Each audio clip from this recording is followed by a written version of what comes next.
All right, welcome back to the deep dive. Today we're going to really dig into the foundation of how these, big retail companies actually run their operations. Yeah.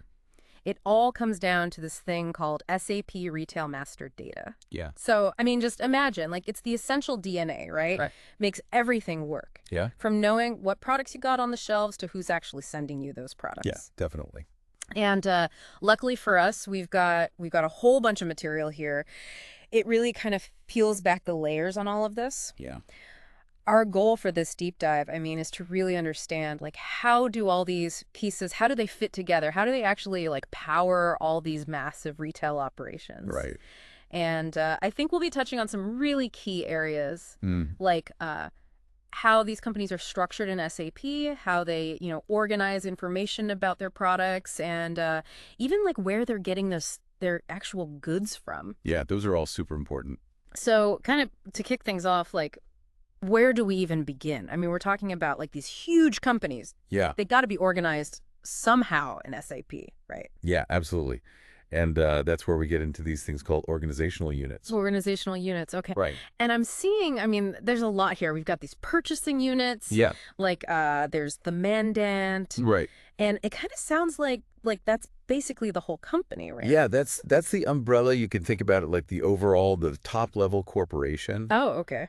And then underneath that, you've got, things like the purchasing organization. Right, right. And that really kind of handles all the buying strategies, all the overall policies. So like the big picture stuff. Yeah, exactly. And then you get down to like the purchasing group. Okay. And those are the actual people, the buyers, who are on the ground doing the day-to-day work. Right, right. So you've got like the big picture at the top, and then you break it down into these more and more granular units. Yeah, absolutely. But are those the only kinds of units? No, not at all. Because, like, there's got to be more to it, right? Right.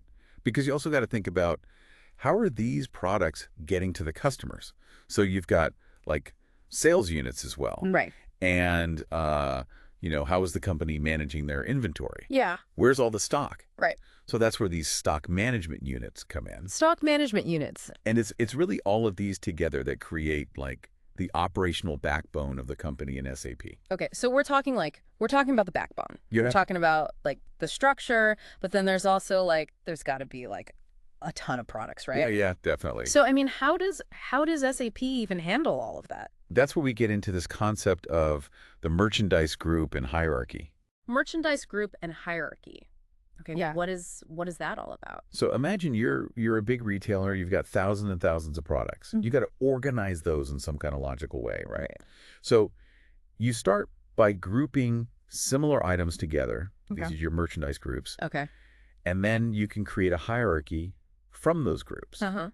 So think about it like if you're selling clothes, Right. you might have a department level like men's clothing, women's clothing. Right. Then you break that down into categories like shirts, pants, dresses, Yeah. and then subcategories like t-shirts, dress shirts, jeans. Right, right. And I imagine that like you're not doing this all manually, are you? No, not at all. SAP has all these tools for managing these hierarchies. Okay. And it's important because it lets retailers analyze their sales trends at different levels, see what's selling well, what's not. Makes sense. It helps with planning inventory, making sure you have the right amounts of related products. And it helps you run targeted promotions. Oh, okay. So it's all about having a clear structure for understanding your entire product catalog. So we're getting more and more granular here. Yeah. We've got the structure, we've got kind of the groups of products. Right. But now, we have to look at like the individual product. Yeah, Right. definitely. And that's where, from what I'm seeing, this article master comes into play. The article master. Yeah, this is where it gets really detailed. Oh yeah, this thing is huge. Oh yeah, it's got hundreds of fields Hundreds. for each product. Yeah. Yeah, you capture everything from the size, the color, to legal requirements. Wow. Anything you could possibly want to track about a product Yeah. is in the article master. Okay. And it even handles, like, I see here it's got like different types of product groupings. Right. Like sets or pre-packs. What are those? So think about like a gift pack Right. where you've got multiple items bundled together. Right. That's a sales set. And the article master can manage that. Ooh. So the system understands the individual components Yeah. as well as the final selling unit.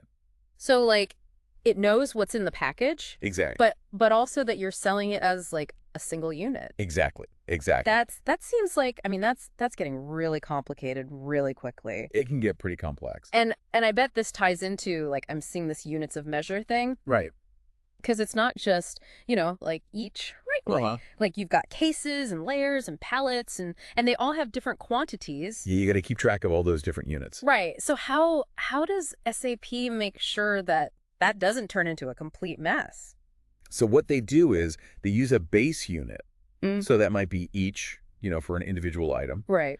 And then they define conversion factors for the larger units. Okay. So you know exactly how many each are in a case or on a pallet, and that ensures that the system knows, exactly what's moving around, what's being sold, what's being ordered. So it's all about like precision. Yeah, avoiding those errors in ordering and receiving and selling. Avoiding errors. Got it. Right. Okay. So we've got all these products, Right. but we need to like actually get them right. Uh-huh. Where do they come from? That's where we get to sources of supply. Source of supply. All right. So this is like the vendor piece, right? Yeah. Yeah. It's all about figuring out where to get these products. Okay. And it seems like SAP's got like a whole system for this. Yeah, it's a very systematic approach. Like I'm seeing there's like a priority list. Right. They check quota arrangements first. Right. That's the first thing. Then there's the source list thing. Yeah. Then contracts. Uh-huh. And finally, like a field in the product details itself. What is going on here? So basically, SAP is trying to be as efficient as possible. They're trying to figure out, okay, is there an existing agreement for how to distribute orders among different suppliers? Oh, okay. Those are those quota arrangements. Right. If not, they look at the source list, which says, okay, these are the approved vendors for this product. Okay. And then they consider, do we have contracts in place? Right. And finally, if none of that applies, they look at that preferred source in the article master. Wow. Okay. So it's really trying to like optimize the whole process. Yeah. Find the most efficient way to get the goods. But I mean, not everything's available everywhere, right? Yeah, Like right. you go to one store, they might have certain things. You go to another store, they got totally different stuff. Uh-huh. So how does SAP handle that? So that's where assortments come in. Assortments. All right. And this is really about defining the product range that's available at a particular location. Right. Or even for a specific group of customers. Oh, okay. So you can have like a core assortment that's across all your stores. Right. The basics. The basics that everybody wants. Yeah. And then you have like these local variations. Right, based on regional preferences. Right, right. So like if you're, I don't know, if you're down south, you might have more, I don't know, iced tea. Yeah, something like that. And if you're up north, you might have more, I don't know, hot chocolate. Exactly. Okay. So it's all about tailoring the offering. Tailoring the offerings. Okay, so we're getting pretty deep into like the details of the products. Yeah. But what about the actual physical locations? Right. Like the stores, the warehouses, all that. So those are called sites in SAP. Sites. Okay. Oh. So like every store has its own site, every warehouse has its own site. Right. And it's important to distinguish between distribution centers and the actual stores themselves. Okay. Because they have different functions within the system. So a distribution center is like, that's where they store the bulk stuff. Yeah, exactly. That's where everything comes in, and then it's distributed out to the stores. And the stores are the places where people actually buy things. Right. The customer-facing locations. Okay. And from what I'm seeing here, it looks like when you create a site in SAP, it automatically creates like customer and vendor records. What's that about? That's because a site can act as both a customer and a vendor. Oh, okay. So it's receiving goods Right. from the distribution center, let's say. So it's acting as a customer, Okay. but it could also potentially act as a vendor in other processes. Okay. So that's why you need both the customer and vendor master data. Makes sense. Makes sense. All right. So we've talked about the companies, we've talked about the products, we've talked about the locations. Right. Now we got to talk about like all the different players involved, right? All the suppliers, all the customers. Yeah. And it seems like this is where like this business partner concept comes in. Business partner, exactly. And it sounds like it's basically like a central place to manage all of that. All the different like entities that a business interacts with. Exactly. Think of it as like a single digital identity. Oh, okay. for any organization or person that you do business with. And why is that important? So instead of having like separate entries, let's say, for a supplier in your purchasing system, Right. and then that same company is a customer in your sales system, Oh, right, right. you have one business partner record, Gotcha. and then you just assign different roles. Okay. So it could be supplier, it could be a customer. So you're not duplicating information. Exactly. It's all about centralizing the data management. Centralize. Makes sense. Okay. And now I see we're kind of zeroing in on this like supplier business partner specifically. Yeah, let's dive into that a bit. Because I mean, there's there's a lot of details here. It seems like there's all sorts of organizational details from like the main company down to specific purchasing groups and even sales Well, details. it could be quite detailed. Yeah, it's a lot. So how do all those pieces fit together? Well, the key is how SAP connects all those different organizational layers to the supplier. Okay. Different departments within the company, they need different information about a supplier. Right. So like purchasing is worried about pricing, lead times, things like that. Uh-huh. Accounting, they're worried about payment terms. Okay.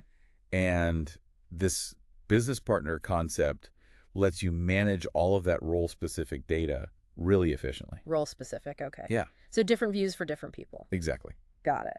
And then finally, we've got this supplier hierarchy thing, which seems to like mirror how the suppliers themselves are structured. Right, exactly. Which seems kind of like why would you need that? Well, imagine you're working with a really big supplier Okay. and they've got different divisions or different purchasing groups. Right. The supplier hierarchy lets you reflect that structure in SAP. So it's like a mini SAP inside their own company. Right, in a way.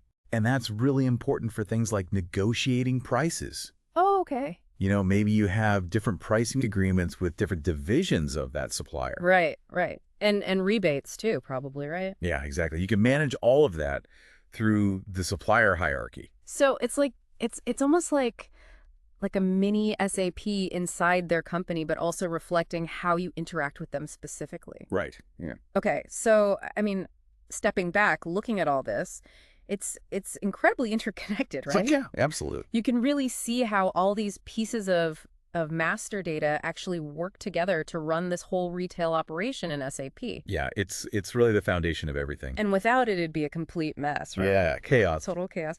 So, for anybody out there who's looking to really understand like how these big retailers tick, Uh-huh. it's crucial to understand this foundation. Yeah, it's the building blocks. Yeah.